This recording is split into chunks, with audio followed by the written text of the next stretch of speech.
everyone, it's Nina Marie Trapani for Simon Says Stamp, and I'm excited to be bringing you today's video because we are revealing our Paper Artsy STAMPtember collaboration set. This one is called Believe, and it's a beauty. It features some really darling and classic Paper Artsy images. You've got a large tree with some holiday text in the background, some fun and pieces that you can use to add some distressing and fun patterns to your projects. You've got a present, a star, a little border, a corner sentiment, and also some tags. As with any of our Simon Says Stamp STAMPtember collaboration sets, this is only available over at simonsaysstamp.com, and it's only available while supplies last. So if you'd like to get it, you're going to want to grab it while you can. I want to show you the stamp set up close because what's really nice about this set is that it's a cling mounted stamp set. So all of these are red rubber clings and they feature so much detail. It's one of the fabulous things about rubber stamps is that they capture all of that detail. They sit on this backer card here with the tacky surface on the back side, so you can easily put them onto a clear block or into your stamping tool. I'm going to be using a Misty today, and I'm going to start first by stamping my large tree image in the center of my 4x6 card panel. I'm making a 5x7 card today, and yes, this image is bigger than the 4x6 card panel that I'm using, but I'm going to center it in the middle of my card, and then just make sure that the top and two sides have the same amount of space around the image, so it fits nicely and evenly in the card panel. I prepped the surface of my white cardstock with some powder tool prior to stamping with embossing ink. I'm going to emboss this with gold embossing powder, and I really like gold for the holidays. It gives a really nice warm and elegant feel to the project. I did make sure to press this down really well as I was stamping, and I'm going to check to make sure, tip it in the light to make sure I got all of the stamping done cleanly, and if I needed to, I could always go back over with my stamping tool again to stamp that image one more time if I accidentally missed something. With my gold embossing powder, I'm going to sprinkle that over top and tap off any excess. Then I'll work on heat embossing. Now with an image this large and on this large of a piece of paper, I'm going to make sure to rotate back and forth with the heat. So I'm going to heat a little bit on the front of the panel, and then I'll flip over to the back. What this is doing is it's helping me keep my paper from warping as much. If you add the heat to both sides, it makes the memory of the paper go back to the opposite of what it's trying to warp to. So that helps keep the paper as flat as possible. And check out all the detail in this image. I just love the text behind the tree. I think it's really fun. Now no, I'm not repeating the project here. This is actually another round of stamping. I'm stamping onto masking paper now with that same tree image.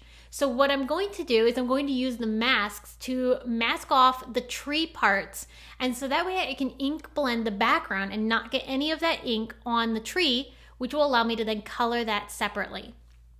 I love the text so much, and I thought it would be beautiful to have a nice color behind the tree. So using Gina Masking Magic paper, that's going to allow me to fussy cut all of the tree elements out as well as the star so that I can place them over top of my embossed image and only get the ink blending on the background. So I'm using Simon Says Stamp Fine Detail Scissors to cut all of these masks out. It's a little tedious, but trust me, it is so worth it, and I just adore the fact that when you peel off the masks, you get that amazing magical reveal. So I'm placing all of my masks onto the corresponding sections of the tree. So all we did was cut out the tree branches and then the star. Didn't worry about the trunk because the whole thing is embossed with gold, so it's going to resist any of that ink. Now I do want to make sure I don't get any ink around the outside edges of this little panel. So I'm going to mask off with some masking tape here. This is very, very low tack tape from Simon Says Stamp, but any tape will work. I'm just putting that tape around the border of this little frame that surrounds the tree. This way it keeps the rest of my card nice, bright and white, but it's going to allow me to keep all of the ink inside of that panel. And I'm making sure to put extra tape around the edges so I don't accidentally get any ink anywhere on my white card panel. So for the ink blending, I'm using Seafoam and Zest from our Simon Says Stamp Positively Saturating Collection. The Zest is to go over top of the star area. I want to have a glow around the star, so that's going to give me that really nice effect. Then the blue color is going to go on the panel. So this is going to go all the way around the edges of this little gold frame. And I'm making sure to leave the center of that panel a little bit lighter, almost basically white, so that it gives a little bit more of a glow behind the tree. Once I'm done ink blending, then we can remove the masks, and this is always the fun part. So start peeling all of these off very carefully. and we get that beautiful clean blending around the frame. Now before I remove the masks for the tree and the star, I did go back over the star with a little bit of yellow ink because the star actually extends past the frame. So I want the glow to also do the same thing. Now we can remove the masks for the star and the tree. And this is just so satisfying. I am always so thrilled with how masking turns out. I should do it more often, but I thought this would be a perfect project to do it. So breaking out that masking paper, that allowed me to get this really cool effect, and now I can just color in the tree. The tree I colored with Copic markers. You don't have to use Copics, you can use colored pencils or watercolors, whatever you want to use. And because I'm using Copic markers over an embossed image, I'm just making sure not to color over the embossing lines themselves. And I never have any issues with my markers getting damaged because, again, I'm not going over top of the actual embossing. But if you're worried about that, just use a different coloring medium. So I repeated the process of coloring the tree branches with the same greens that I just showed you. And then for the star, I just brought in 2 yellows and added a little bit of shading over there too. Very simple coloring on the tree. I did not do anything too fancy. But this colors in our entire image for the most part. The only other thing I did do was add a little bit of red to the inner parts of the frame that doesn't have any gold embossing covering it solid. So that way it just adds a little touch of bright red, adds to the Christmas feel. Now there are some great images in this stamp set that you can use as accents around your tree. So I'm going to use this little trio of little starbursts, and I'm going to stamp them in 3 sections around the tree. And for the second stamping, I did accidentally not stamp it fully, and at first I was kind of like, oh man, but that's okay. I'm actually going to cover most of that with my sentiments, and I'm also going to add some splattering. So really it adds to the distressed feel of this, and it adds to the whimsical touch. So in the end, I'm actually really happy with how that turned out. But if you were worried about not stamping fully, you could have used a misting tool or stamping tool instead of a clear block. I'm going to put a little bit of gold paper behind my panel. This is our Simon Says Stamp matte gold cardstock. And I'm just going to trim that really close to the edges of the panel so that way I get this really nice thin frame. For a sentiment, I'm going to use that corner greeting that comes in the stamp set, but I'm actually going to cut it because I want to actually put these as staggered greetings. What's really nice about cutting your stamps is you can always put it back to the way it was originally intended. So I just put a clean cut right down the center of that corner, and I'm going to have these 2 sentiments staggered on either side of the panel. For the sentiments, I'm stamping onto some dark chocolate cardstock from our Simon Says Stamp collection, and I'm using, again, the same embossing ink that I used earlier. I'm going to also emboss these in gold. If I emboss them in gold, that's going to help tie everything together really nicely, so I thought that would be a good fit for this project. Once I finished embossing the sentiments, then I just used my paper trimmer and just cut them down into simple little strips. I am going to pop them up onto my card. I'm using our Simon Says Stamp black foam squares for this because they're darker, so you won't actually see the tape around the sides of the sentiment, which is a really nice feature.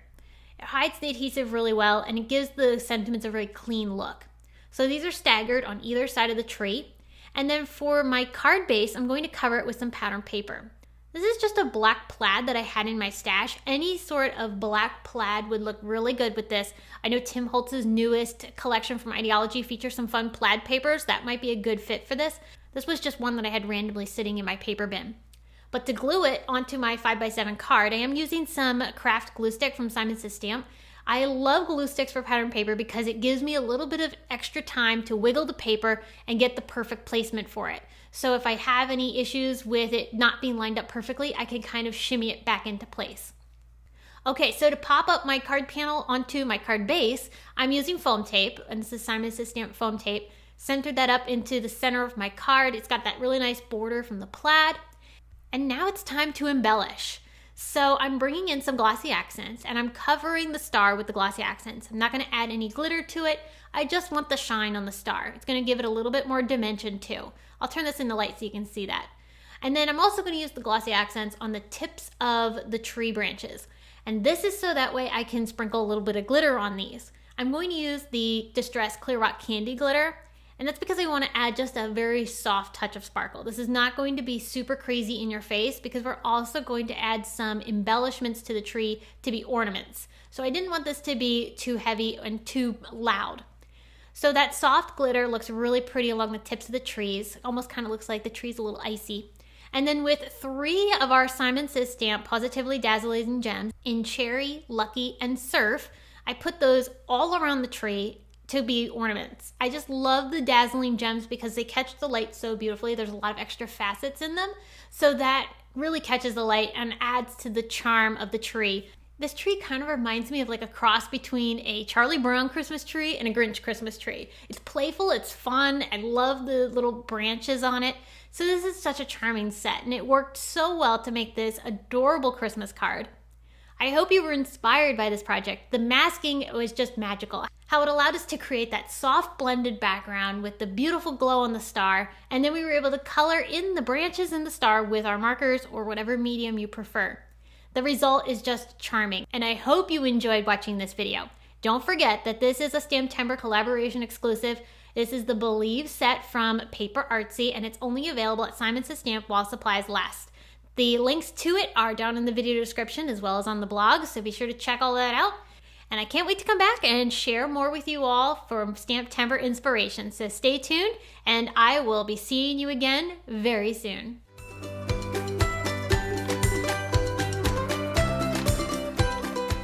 Hi there, I'm Heidi, Simon's mama and founder at simonsaysstamp.com. Thank you so much for watching our video. If you like what you just saw, be sure to press the thumbs up and subscribe to see more great content.